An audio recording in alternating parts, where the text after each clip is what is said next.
STEM returners as one of our programmes to grow the skills of people who have taken a career break. We've so far had 42 women in our first cohort and 54 have signed up for our second cohort, getting women with experience and skills back into STEM jobs. I think it's Group Minister, is it? Sorry, Mr Speaker, it's grouped with question 11 as well. David Dewitt. Thank you, Mr Speaker.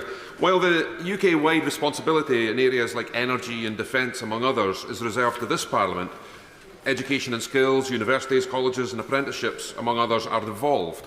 So can I ask my honourable friend what discussions has she had with other UK Government ministers and devolved administrations to ensure that the opportunity for women to get the STEM education skills and to maintain their careers is maximised right across the United Kingdom?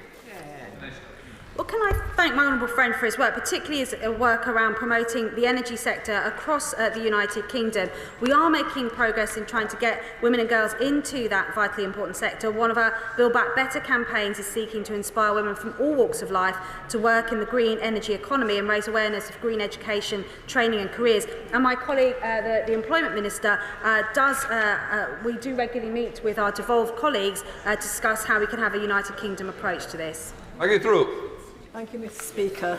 Last week I met with a group of life science apprentices, young women and young men, who have taken some great opportunities with STEM employers. One issue they raised with me was the lack of information about non-trade apprenticeships when they were considering their career options. What more can my honourable friend do to promote STEM apprenticeships for the 16 to 18-year-olds who may not want to pursue the university route?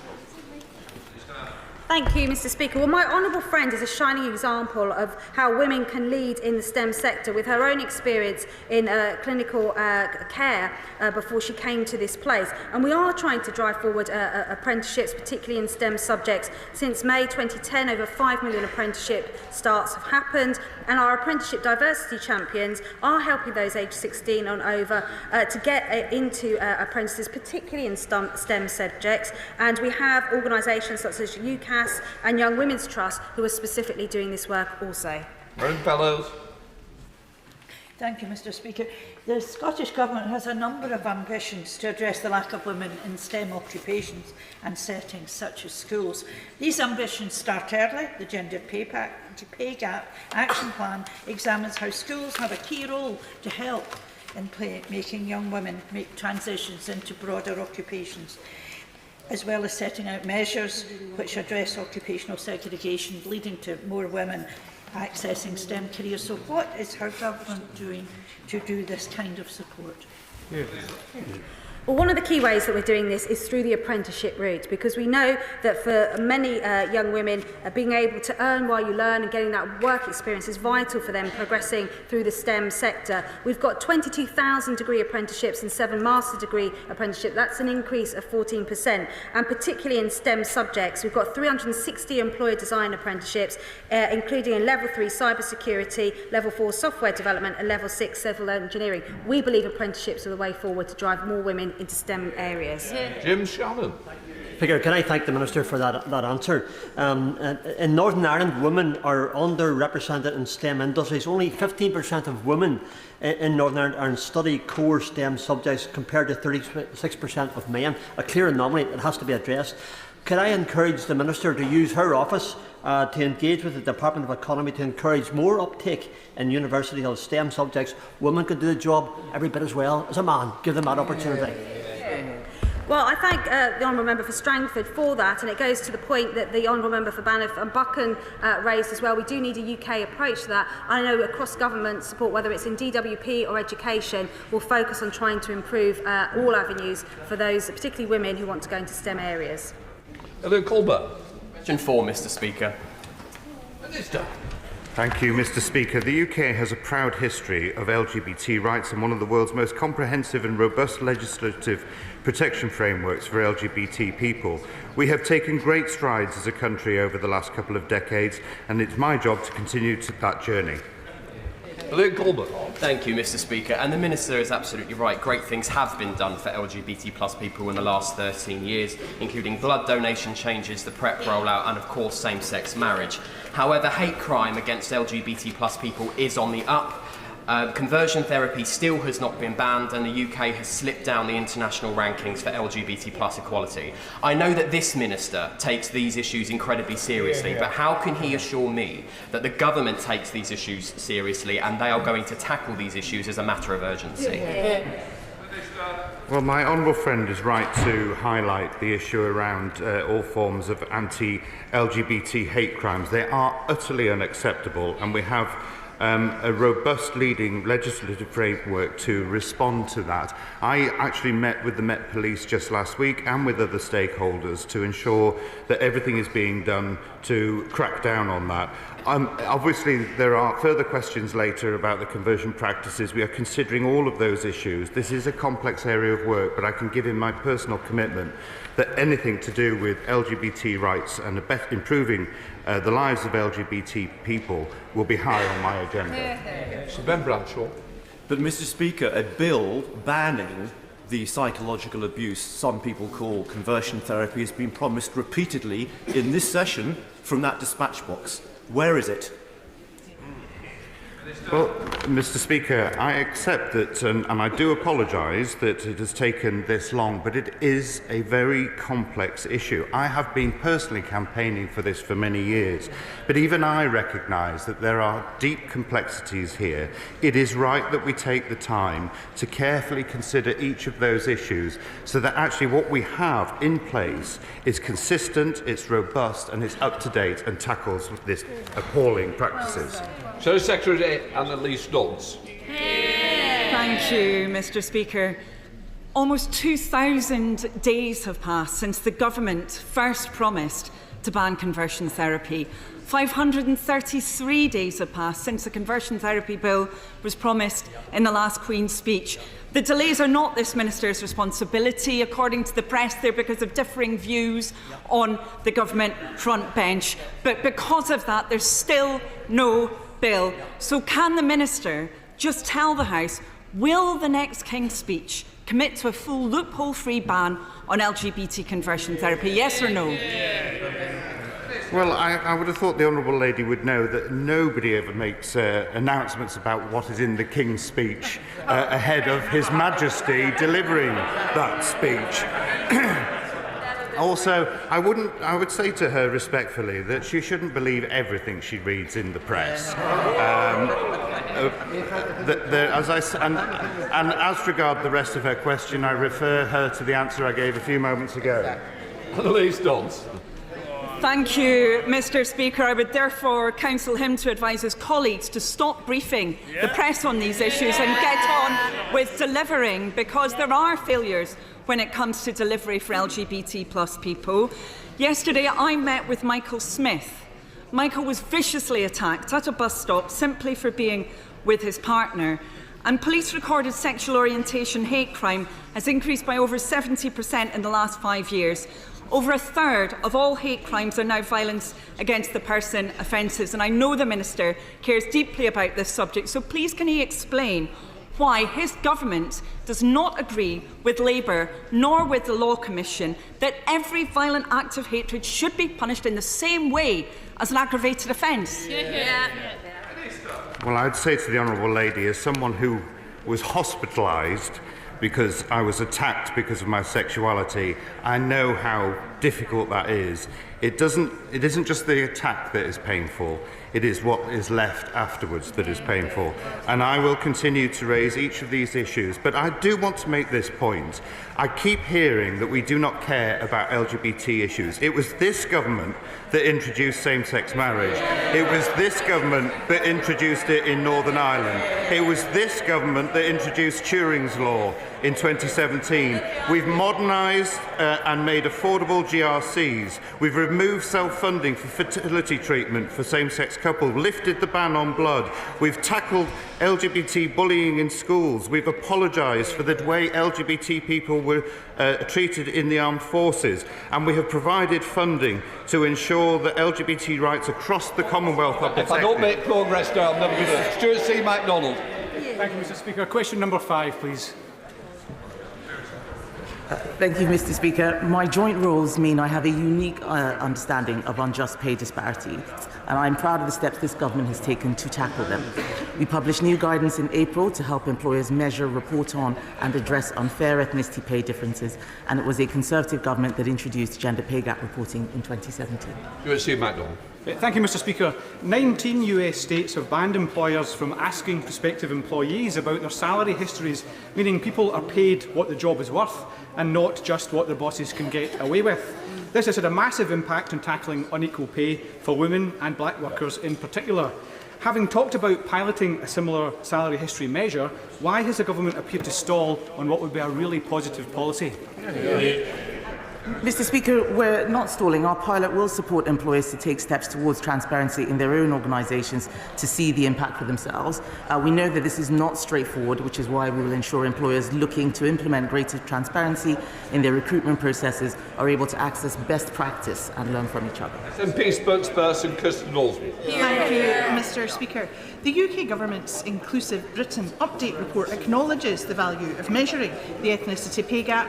They've published guidance for employers, noting that employers can use ethnicity pay gap calculations to consider evidence-based actions to address any unfair disparities. But despite that, the UK Government won't legislate to mandate reporting. So since employment law is a reserved matter, will the Minister urge her government to do the right thing and mandate ethnicity pay gap reporting, or urge devolution of employment law to Scotland so the Scottish Government can? Yes. Absolutely not. This is something that we will not be devolving, and it absolutely should not be mandatory. Ethnicity pay gaps cannot be measured in the same way as gender pay gaps. I have said this to her at this dispatch box multiple times. You can measure a pay gap where a population is binary male and female. You cannot do that across a broad spectrum of ethnicity. We have published guidance for those employers who want to do so, but it would be absolutely wrong to mandate. Andrew Gwynne. Number 6, Mr. Speaker. Mr. Speaker, we will spend around £78.6 billion this year on benefits to support disabled people and people with health conditions. No such estimate has been made, but as a government we are providing a total support of over £94 billion from 22 to 24 and are determined to help all households and individuals with the rising cost of bills.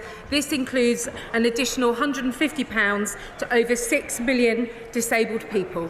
Andrew Gwynne. That's great, but back in the real world, the Minister really does know that the rising cost of living is having a disproportionately negative impact on disabled people. They face higher living costs as a consequence, and they still face barriers to employment. So does she accept that targeted action, including disability pay gap reporting, is now needed to support disabled people? For the honourable gentleman, if he's concerned about his disabled constituents, may I point him to the Household Support Fund, which is also helping those constituents and their carers, and in his constituency an additional £4.4 million in his real world has landed to support him. This isn't a matter for DWP, but I'm sure it will have been heard. Caroline Noakes. Thank you, Mr. Speaker. My honourable friend will be aware that funds are made available to disabled people via access to work to get into employment. However, there are significant delays in those funds once granted being made available.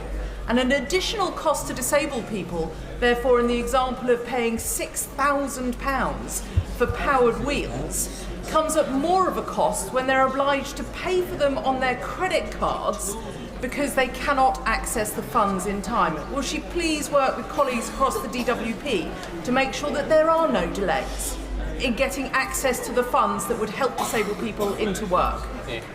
I thank my right honourable friend for her point, and it does give me the opportunity to raise that from next Tuesday an additional £300 will be paid in cost of living payments for those eligible. Regarding access to work, there is continuing focus on improving waiting times for customers. We're streamlining the process and digitalising it, and indeed I spoke to the Minister for Disabled People on exactly this matter this week on my own constituency matter, and I'll see that he hears it again from the Honourable Lady.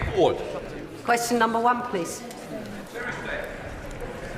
Mr. Speaker, as the Minister for Women and Equalities, it would be remiss not to reflect on the way religious communities in the UK have been impacted by the terrible events in the Middle East. All our citizens have a right to feel secure and at peace in Britain. One of the reasons why we have been able to integrate people from all over the world is because of an unwritten rule that people with roots elsewhere do not play out foreign conflicts on the streets of this country. We owe a duty of care and civility to our neighbours, whatever their ethnicity, religion or background. All of us are free to practice our faiths and celebrate our cultures, but we must do so in a positive way, consistent with fundamental values that are the bedrock of Britain. I'm afraid to say that in recent days, we have seen that social contract being breached. In particular, I believe that the hostility directed towards our Jewish communities, the calls for jihad, the ostentatious indifference to the victims of terrorism, the aggressive chanting by mobs, brandishing placards of hate, and the odious people ripping down posters of missing children do not reflect our values as a nation. We must all stand firm on the boundaries of acceptable behaviour, particularly in the public space that we all share. That is why today I am reminding public sector organisations that they have a legal obligation as part of the equality duty to consider how they contribute to the advancement of good relations in communities as they deliver public services. Where organisations are having difficulty doing this, I would urge them to write to me as soon as possible for advice on how they can fulfil their legal obligations. Can I thank my right honourable friend for that answer? There should be no place for hatred in our communities. Mr. Speaker, as a woman in her 50s, I know how challenging... Mr. Speaker, I know how challenging the menopause can be, especially when you have a busy job. What support is there for working women with the menopause? Mr. Speaker, I hope my honourable friend feels that she is supported by all of her colleagues. But I'm delighted to let her know that there is a full debate on menopause tomorrow, being led by the Minister for Social Mobility. And I'm proud of the great strides Helen Tomlinson has made since her appointment as DWP Menopause Employment Champion. The report, No Time to Step Back, details this progress and looks forward to the next 6 months, including the sector-specific workshops.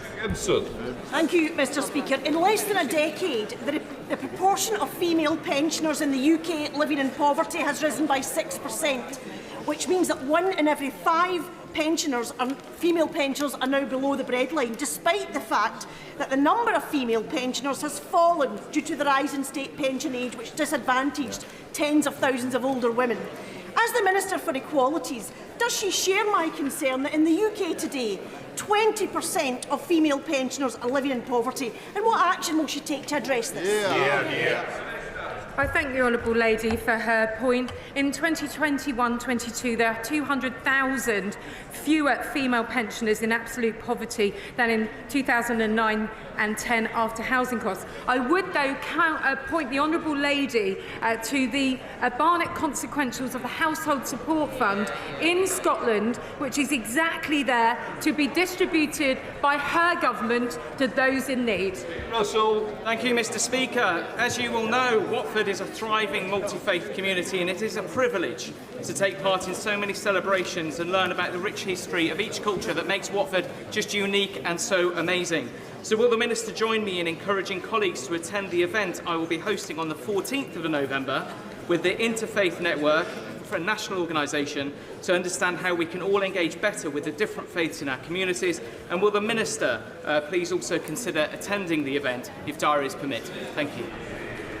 Well, Mr. Speaker, faith is a vital part of people's identities and of their communities, and we fully support the invaluable work being done by people around the country who are inspired by their faith. He really, my honourable friend, is a great advocate for the work that goes on in his own constituency. I would certainly encourage people to attend that event, and I'll do everything I can to pop in myself. Dr. Roper. Thank you, Mr. Speaker. A year ago, the Public Order Act passed, and with it, my amendment, overwhelmingly supported in a free vote by MPs from all sides of this House, to stop women using abortion clinics being deterred from entering the door because of protests outside. But a year on, intimidation is worse than ever because it is not being enacted. Can she look into why that is and fix this now?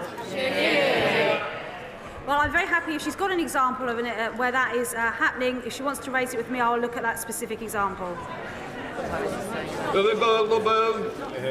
In its 2021 census, the Office for National Statistics estimated that there are 260,000 transgender people in the UK. Does the Minister agree with the separate Office for Statistics regulation that due to skewed methodology, this number is likely to have been a huge overestimate?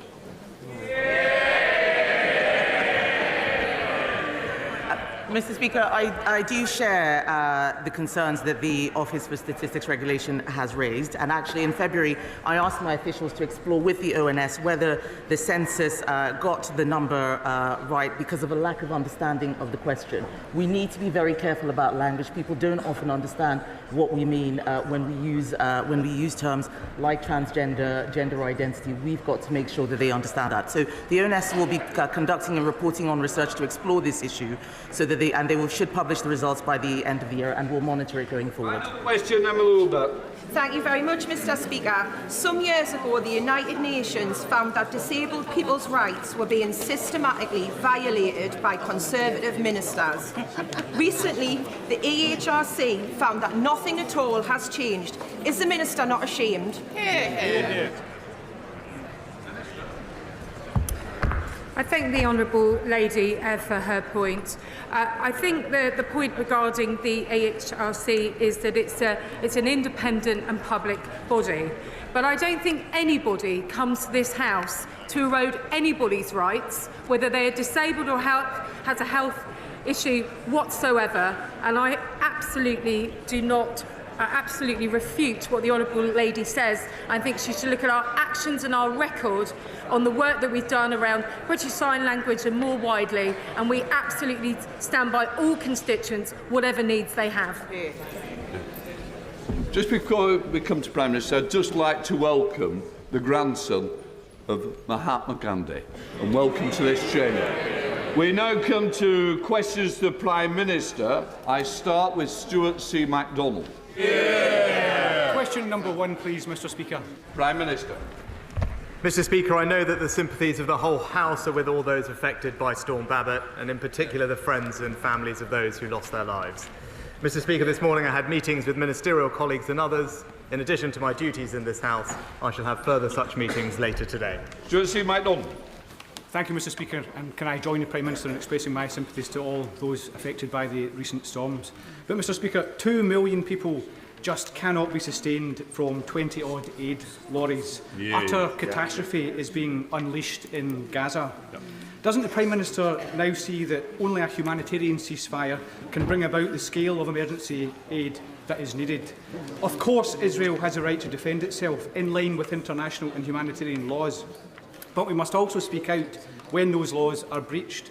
So surely he agrees that depriving 2 million civilians, 1 million children of food, of water, medicines and fuel is not in accordance with international law. Will he press Israel to restore the supply of these essentials for the sake of innocent civilians and the future of the entire region?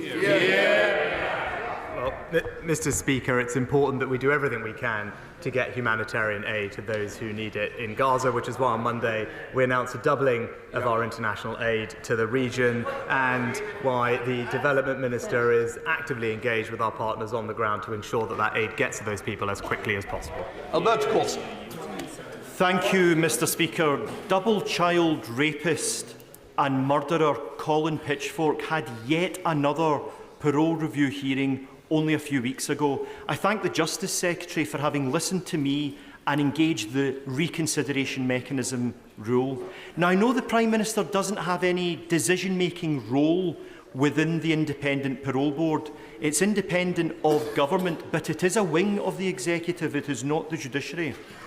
Now, does the Prime Minister agree with me that men who rape and brutally murder young women, as Mr Pitchfork did to Dawn Ashworth and Linda Mann in my constituency, does he agree that generally, as a point of principle, these sexual offenders should remain in prison for most of their natural lives? I agree with my honourable friend that the public should be confident that murderers and rapists will be kept behind bars for as long as is necessary to keep the public safe.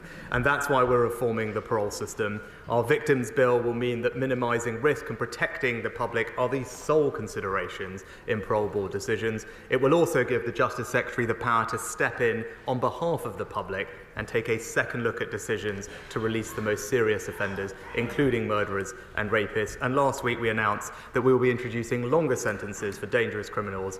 For the most heinous crimes, life will mean life. We come to the Leader of the Opposition, Keir Starmer. Can I join the Prime Minister in his comments about all those affected by these storms? Can I start by welcoming the new member for Mid-Bedfordshire? The first Labour MP ever to represent those beautiful towns and villages. He defied the odds, history, and of course the fantasy Lib Dem bar charts.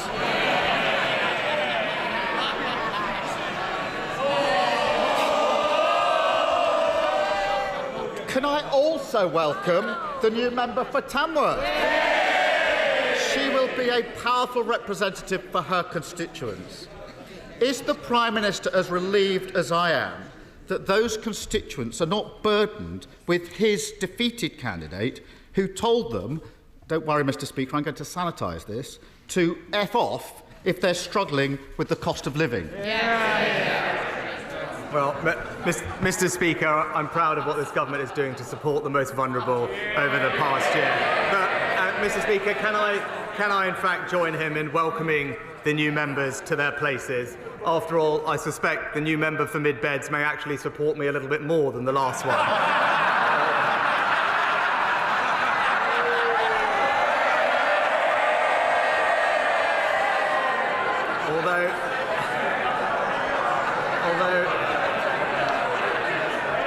Although I did notice that the new member said that they will be opposing new housing in their local area, while the new member for Tamworth claimed that they will protect green spaces. I would urge them to have a word with their leader, because that's not exactly his position, Mr. Speaker. Although, with his track record of U-turns, who knows what his housing policy will be next week? Well, so much for being the change candidate. He can't even distance himself from those appalling comments. But I do have to ask him, where on earth does the Prime Minister think his candidate got the idea in the first place that throwing expletives at struggling families was his government's official position? Prime Minister. Well, Mr. Speaker, let's just look at the record of what this government is doing to help those people. Paying for around half of a typical family's energy bill over the last year, support worth over £1,500. For the most vulnerable in our society, receiving £900 in direct cost of living support, record increases in the national living wage, record increases in welfare, and this winter, Mr. Speaker, pensioners to receive an extra £200 or £300 alongside their winter fuel payment to help them through what we know is a tough time. All of that, Mr. Speaker, significant support funded by this government, all of that would be put at risk by Labour's reckless plans to borrow £28 billion a year. He keeps boasting about how great things are. The voters keep telling him he's got it wrong. But I can see why the Tamworth candidate thought he was just following government lines. Annalisa and her 2 children lived in their home for 8 years. In May, they were kicked out with a no-fault eviction notice. Despite his government's pledge to scrap no-fault evictions, this week the Prime Minister crumbled to the landlords on his own backbenches and killed the policy. What message, other than the message delivered by his candidate in Tamworth, could Annalisa possibly take from that? Prime Minister. Mr. Speaker, we've taken significant action to help renters like Annalise and others. We've capped holding deposits at 1 week. We've protected tenants from rip-off tenancy fees, delivered almost 500,000 affordable homes for rent, and halved the number of percentage of substandard homes in the private rented sector, and strengthened local authority enforcement powers, because this government is delivering for renters. But we are also, Mr. Speaker, trying to ensure the new generation can buy their own home. So perhaps he can explain to Annalisa and thousands and millions of others why, when we brought forward plans to unlock 100,000 new homes, he stood in the way of that.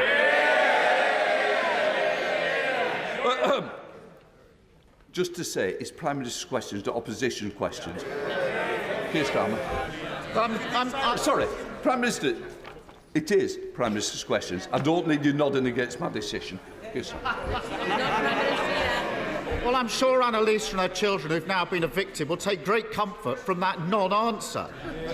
Emma and her teenage son saw their mortgage go up by more than a quarter.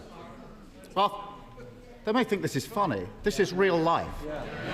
After 16 years of dutifully paying their mortgage, for the first time she's having to choose between new shoes for her son and putting the heating on. All because his party crashed the economy, pushing mortgage rates to their highest levels in decades.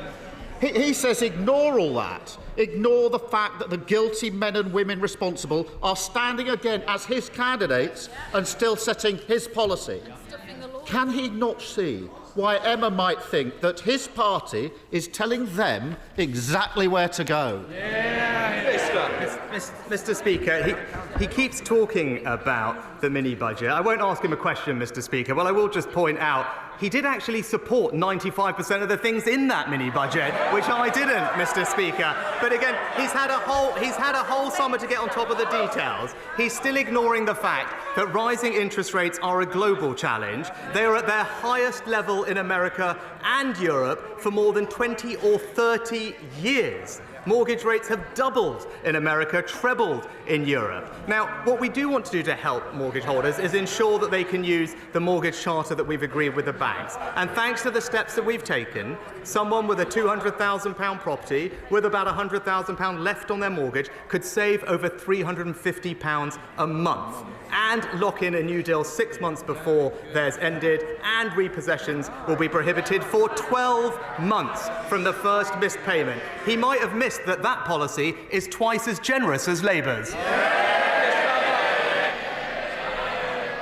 Absolutely tone deaf. In every cafe, pub and supermarket in Britain having the same conversation. We can't afford that. Put it back on the shelf. It's too expensive. He is completely oblivious, just patting himself on the back. Emily and Jamie have worked hard and saving for years to buy their own home. They were nearly there last year, but he scrapped house building targets because his backbenchers pushed him around. House building has fallen off a cliff, shattering the simple dream of home ownership for people like Emily and Jamie. Can the Prime Minister now see that actually his candidate in Tamworth was just loyally following the party line? Prime Minister. Mr. Speaker, I think these prepared lines really aren't working for him anymore. He literally asked a question. He literally asked me a question about the support that we're providing for mortgage holders. I gave him the answer to that question, and then he read from his script to say that we hadn't answered the question. We're providing significant help for all these people. He's moved on to housing targets, but here's the record. 2.5 million additional homes. Housing starts double what we inherited from the Labour Party. Housing supply up 10%, on track to deliver 1 million new homes, and a record number of first-time buyers, Mr. Speaker. But again, he brings up his candidates in Tamworth and Mid-Beds. As we open this session, he's now saying he wants to build homes. Well, both of those candidates want to say that they want to block new homes in their constituency.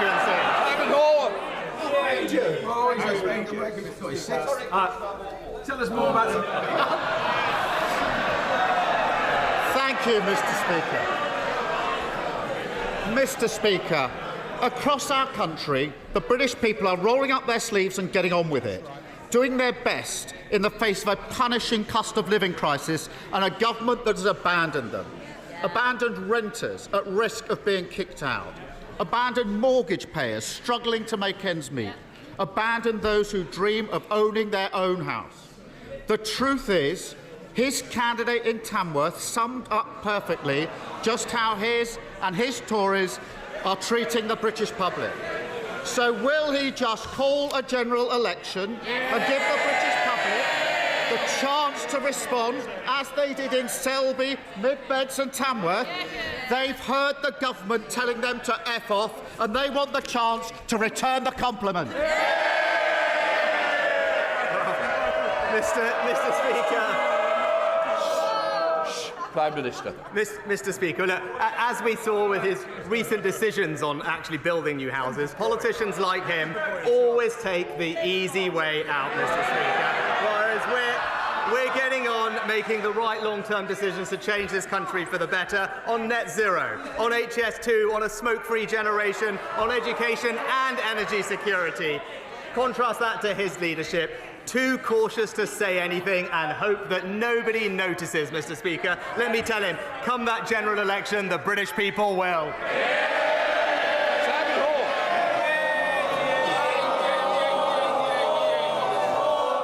I said "or," not more. Or. It's the first time I've been confused with the Leader of the Opposition, Mr. Speaker. There's been many rumours about you. It will be soon. And all of them true, Mr. Speaker. Like me, my right honourable friend has the honour and privilege of representing a rural constituency. I'm sure he, like I, occasionally feels a certain degree of frustration that whilst progress has been made in this area, the rubric of funding formulae for things like the Environment Agency, local government, the police and education still fails to adequately reflect the difficulties and challenges of delivering public service in rural areas. Can my right honourable friend, the Chancellor and the wider government use the opportunities of both the autumn statement and the forthcoming budget to explore these issues further, to give a better delivery of service for his constituents and for mine? Can I thank my honourable friend for raising this important issue on behalf of both his and my constituents. It's vital that we have the same high-quality services in rural areas as well as our towns and cities. I am pleased to tell him that we're providing £95 million through the Rural Services Delivery Grant to help rural councils achieve exactly that. We are currently reviewing the police funding formula, and I remember working with him to ensure that the national funding formula for schools does take account of the differing characteristics of schools and their pupils. But we will continue to keep all these things under review, and I agree with him entirely. Our rural communities must be given the same funding and public services as everyone else in our country. SNP Deputy Leader Murray Black. Thank you, Mr. Speaker. Yesterday, the UN warned that hospitals in Gaza had just 48 hours of fuel left to keep their electricity going. That was 28 hours ago. The electricity runs out tonight. Now, we have a human responsibility to all the people in Gaza, but we have a particular responsibility for UK citizens, some of whom are in those hospitals with no food, no water, no medicine and no way out. So I want to ask the Prime Minister, how much worse does the situation have to get before he will join us in calls for a humanitarian ceasefire? Mr. Speaker, from the start, we have said that the first and most important principle is that Israel has the right to defend itself under international law. Our support for that position is absolute and unchanged.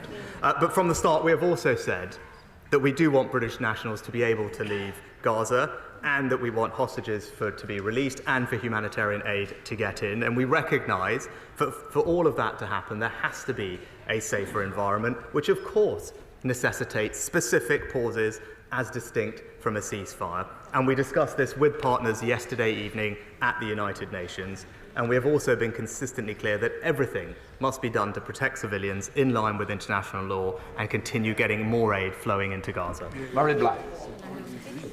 Mr. Speaker, the growing calls for a ceasefire is also about calming the situation in the broader region, especially the West Bank. UNICEF has reported over 2,000 fatalities and over 5,000 injured children since the conflict began due to unrelenting attacks. If we ignore this, we risk pouring petrol on a fire in a place that only requires a spark to ignite. Can the Prime Minister understand that joining calls for a ceasefire is now the best and maybe the only way to stop this conflict escalating beyond all control? Mr. Speaker, we do have to remember that Israel has suffered a shockingly brutal terrorist attack. Hamas is responsible for this conflict and has the right to protect itself in line with international law. As the UN Charter makes clear, we will continue to urge the Israelis to follow international law, whilst we also have to remember that Hamas cruelly embeds itself in civilian populations. But we are doing everything we can to get aid into the region. I'm pleased to say an RAF flight left the UK this morning for Egypt carrying 21 tonnes of aid for Gaza. The relief supplies include over 75,000 medical kits, solar lights, water filters for families and warehousing equipment. Our team are on the ground ready to receive. We will continue to do everything we can to increase the flow of aid, including fuel, into Gaza. Thank you, Mr. Speaker. In the matter of Wally's Quarry, my constituents in Newcastle-under-Lyme have been utterly let down and failed by the Environment Agency. Not only have they failed to prosecute a rogue operator for the repeated breaches of their permit, we now learn that all of their monitoring equipment for the last 7 years, including in your constituency, Mr. Speaker, has been grossly under-recording levels of hydrogen sulphide by a factor of approximately 2 or 3 times. That's the monitoring equipment that people have been relying on to tell them that their air is safe and clean to breathe. Given everything that's happened, we really need to see some proper action now. I've had enough with the EA, and my constituents have too. So will the Prime Minister do everything in his power to get a grip on this failing organisation? Well, my honourable friend is absolutely right to raise the concerns of his constituents. The Environment Agency's criminal investigation is ongoing, so I hope he can understand that I can't therefore comment further on it. But with regard to his concerns about the measurement inaccuracies, I have been assured and checked the Environment Agency is working swiftly to understand the scale of the problem. The Environment Secretary is currently monitoring the situation, and I have asked that she keeps my honourable friend regularly updated. Colin Eastwood. Mr. Speaker, a few short months ago the world came to Belfast to celebrate the Good Friday Agreement. At the heart of that agreement was the realisation that we could not use violence as a tool for revenge or to achieve our political aims. As 1,400 Israelis and almost 6,000 Palestinians lay dying and dead, when will the Prime Minister say enough is enough? When will he call for a ceasefire? When will he tell Israel to stop meting out collective punishment on the people of Gaza? And when will he and other world leaders insist on a political solution that involves a Palestinian state for the Palestinian people? Well, Mr. Speaker, as I said, an important principle is that Israel does have the right to defend itself under international law to ensure that attacks like this, which were brutal and horrific for their citizens, can't happen again, and we continue to support that position. But as I said, from the start, we've also wanted to ensure humanitarian aid can go in and hostages and nationals can come out. We recognise that that means there has to be a safer environment, which of course necessitates specific pauses as distinct from a ceasefire, and we discussed exactly this with our international partners yesterday at the United Nations and will continue to do so. And as I made clear on Monday, we have doubled down on our efforts to find a better future for the Palestinian people. It's been a feature of all our diplomacy in the region, and we will continue to give all our efforts to making that happen. Robin Moore. Thank you, Mr. Speaker. For too long, Bradford Council have failed to represent the best interests of my constituents, whether it be their catastrophic failures on children's services, their inability to invest our own council tax back into Keighley and Ilkley, or their refusal to instigate a review into child sexual exploitation across the Bradford district. Local residents and I are fed up of being ignored by Bradford Council, and we want out. So will the Prime Minister meet with me to discuss my case for leaving Bradford Council and creating our own unitary authority which better represents Keighley and Ilkley, putting our priorities first? Prime Minister. Well, Mr. Speaker, I know my honourable friend is a passionate campaigner on this issue, indeed even introducing a private member's bill earlier on it this year, and I agree with him that his council should be working to ensure that it delivers good services for all its residents, including his constituents. I will certainly arrange for the relevant minister to discuss his concerns further, and as he didn't do it, maybe I can plug his event this afternoon, I believe, in the Jubilee Room, the Keighley and Ilkley showcase, where perhaps the Minister can come to discuss it in person then. Graham Morris. It's just a year ago now that the new Prime Minister promised to unite our country, not with words, but with action. Quite rightly, voters make a judgment on actions. But in my constituency, as in many others, the Prime Minister hasn't delivered on his promises. Arbroath House in Easington Colliery is a GP practice without the funding to deliver basic community health services. Communities like Shotton, South Hetton, Hassel and Horden lack the police officers to tackle crime and antisocial behaviour. We see sewage being dumped on our coastline at Seaham and Blackhall without prosecution of the privatised water companies. We see investment for levelling up blocked for Horden. When will the Prime Minister call a general election and let Labour rise to the task of rebuilding Britain? Prime Minister.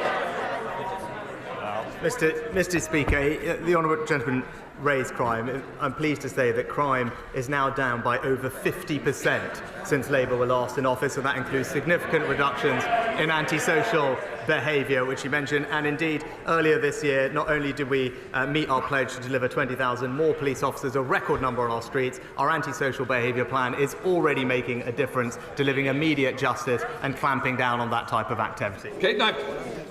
Thank you, Mr. Speaker. I rightly support the government's plans to build more homes and ease housing shortages. However, I have significant concerns about the impacts of developments on our ageing drainage systems and the potential risks that this poses for flooding, as we're seeing in places like the Hazel Walls development in Uttoxeter. What steps will the government take to ensure that as more houses are built, existing infrastructure is also upgraded and maintained by local authorities to ensure it's not overwhelmed with additional use and less permeable surfaces? Prime Minister. Mr. Speaker, as my honourable friend knows, our traditional drainage systems are under increasing pressure, and that compares with the benefits of sustainable drainage systems, which work in a different way. It was already a requirement that sustainable drainage systems should be given priority in any major new developments and developments in flood risk areas. But earlier this year, we committed to requiring sustainable drainage systems in all new developments, in top of DEFRA's Plan for Water, which puts a statutory duty on water companies to produce plans to set out how they will improve, maintain and extend our robust and resilient wastewater systems. Charlotte Nichols. Thank you, Mr. Speaker. This morning I hosted the MS Society and people living with multiple sclerosis to hear about their experiences accessing personal independence payments. 10 years on from its introduction, people with MS and other fluctuating conditions are still too often being denied the support that they deserve to manage the extra costs of their condition and to retain their independence for longer. 22,524 people with MS have signed a petition calling for a full review of PIP for fluctuating conditions, which is on its way to Downing Street right now. Will the Prime Minister listen to their call? Mr. Speaker, I'm very sorry to hear about the experiences of those suffering with MS that she mentions. I'll ensure the Work and Pension Secretary looks at their concerns and writes to the Honourable Lady. Sir Peter Bottomley, Father of the House. We know some duck serious questions today, aiming for electoral advantage in the future. Can I note that the Prime Minister prefers to take decisions that will benefit the country now and the longer term, so that we can have more jobs, better education and a shared prosperity? Prime Minister.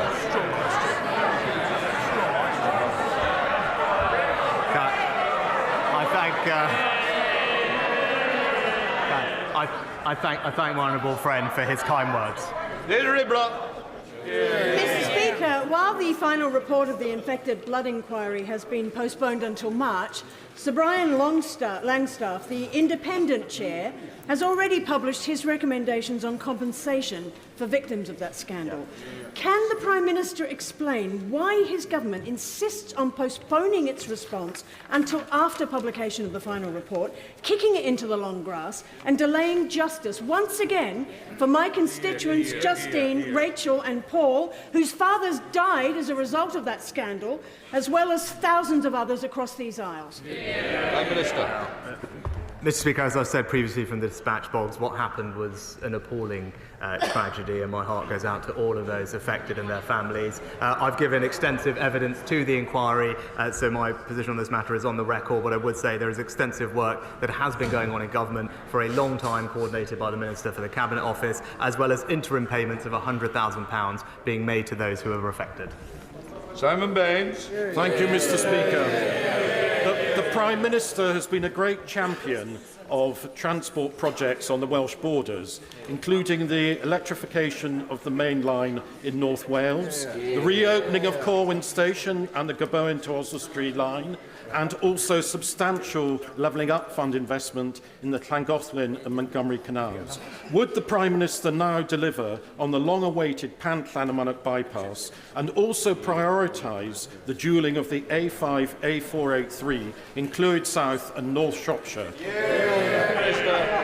Well, Mr. Speaker, we are making significant improvements to our cross-border rail services across the Union. Thanks to our decision on HS2, we can now provide an unprecedented £1 billion of investment to fund the electrification of the North Wales main line that will ensure reliable, punctual journeys between North Wales and multiple cities across west of England. We also are continuing to develop the Llanymynech bypass scheme in our next round of the road investment plans, and this section of the A5 in England will be considered by National Highways as part of the Midlands to Gloucestershire to Wales route strategy.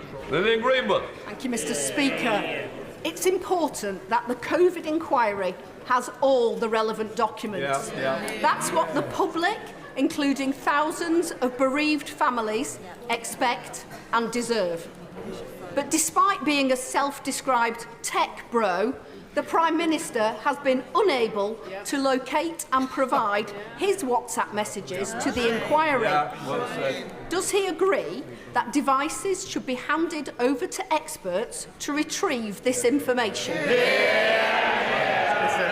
Mr. Speaker, both the government and I have fully cooperated to provide tens of thousands of documents to the COVID inquiry, and I look forward to giving evidence later this year.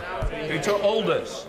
Thank you very much, Mr. Speaker. With the ongoing national crisis in NHS dentistry being raised here most weeks, can my right honourable friend advise as to when the dentistry plan produced by the Department of Health will be published? And can he ensure that any clawed back, unspent funds are ring-fenced for NHS dentistry so as to deal with emergencies and to help clear the backlog? Mr. Speaker, we're investing £3 billion into NHS dentistry, and the reformed dental contract is helping to improve NHS access for patients. In the last year, I'm pleased to say, NHS dental activity also increased by almost a quarter compared to the year before, but the forthcoming dental recovery plan, which will be out shortly, will include action to incentivise dentists to deliver even more NHS care. Ruth Gabriel. Thank you, Mr. Speaker. It is an honour to be elected to this place, and the standards by which we are expected to abide matter.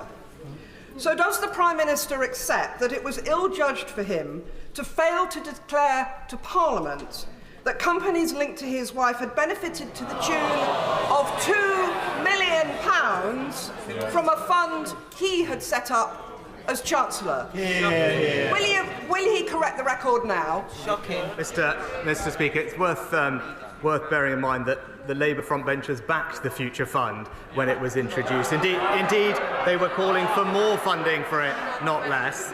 The House will be aware of my wife's shareholdings in various British startups, so that's her career, which are on the record, and I'm happy to put on the record again. But it is worth bearing in mind that the Future Fund helped over 1,200 different companies. Neither the government nor the British Business Bank chose any of those specific investments. It was open to any British firm that met the criteria. Thank you, Mr. Speaker. The UK is at risk of being left behind on hydrogen engines, hydrogen ice. The EU and the USA are now recognising hydrogen combustion engines as zero emissions and are supporting their industries as all viable zero carbon technologies will be needed, particularly for our HGVs, according to the RHA. So I'm working with Borg Warner, Fenia on ice and many MPs because this is crucial for UK jobs, skills and manufacturing. Will my right honourable friend commit to urgently extending the scope of the Automotive Transformation Fund industrialisation grants to include hydrogen engines so we win the ice race? Well, Mr. Speaker, the government is determined to ensure that the UK remains one of the best locations in the world for automotive manufacturing. hydrogen fuel cells and their upstream supply chain are already in scope of the ATF, and support for this fund has enabled Johnson Matthey's £60 million investment in Hertfordshire to develop hydrogen technologies. But I am told by the Minister that DBT are continuing to look at the future possibilities for renewable hydrogen and will consider the fund's eligibility in light of the new developments in this space. Yasmin Qureshi. Thank you, Mr. Speaker. There's an email in my inbox from a constituent who has family in Gaza. It reads, "My heart can't handle this anymore. We are being massacred, relentlessly bombed, homes are being destroyed, no water, no food, no electricity. Save the Children reported that one child is killed every 15 minutes. And as I speak, the lives of 130 babies in incubators are in danger if fuel does not reach their hospital in time. This is collective punishment of the Palestinian people in Gaza for crimes they did not commit. How many more innocent Palestinians must die before this Prime Minister calls for humanitarian ceasefire?" Well, Mr. Speaker, I welcome that there is, in fact, unity across these dispatch boxes on Israel's right to defend itself in face of an unspeakable act of terror.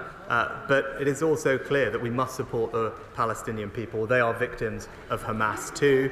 Hamas uses innocent people as human shields, and we mourn the loss of every innocent life, people of every faith, of every nationality, and we are working as hard as we can to get as much humanitarian aid into Gaza as quickly as practically possible.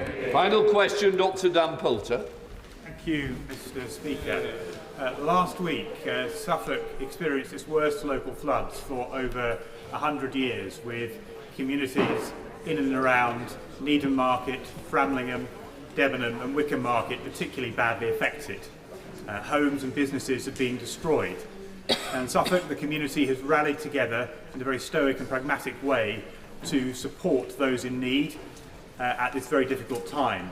But what longer-term support can the Prime Minister offer to the people in Suffolk, those businesses and homes that have been affected by these floods, to help them to recover and rebuild? Well, flooding is a devastating experience, and I extend my sympathies to all those affected, including those in his own constituency. I'm pleased to say that that's why, through the flood recovery framework, we are confirming additional financial support for those households and businesses most affected. This will include a £500 grant for households, council tax discounts and business rates relief of up to 100% for 3 months. Small and medium-sized businesses will also be eligible for £2,500 business recovery grant and up to £5,000 grants for flooded homes to make them more resilient for future flooding. We recognise the heroic efforts, Mr. Speaker, of local councils like his and emergency responders everywhere who have been working tirelessly in affected areas. They have our thanks, and we also stand ready to consider any requests from councils for support in their recovery efforts.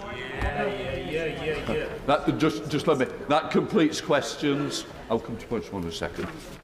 There was one.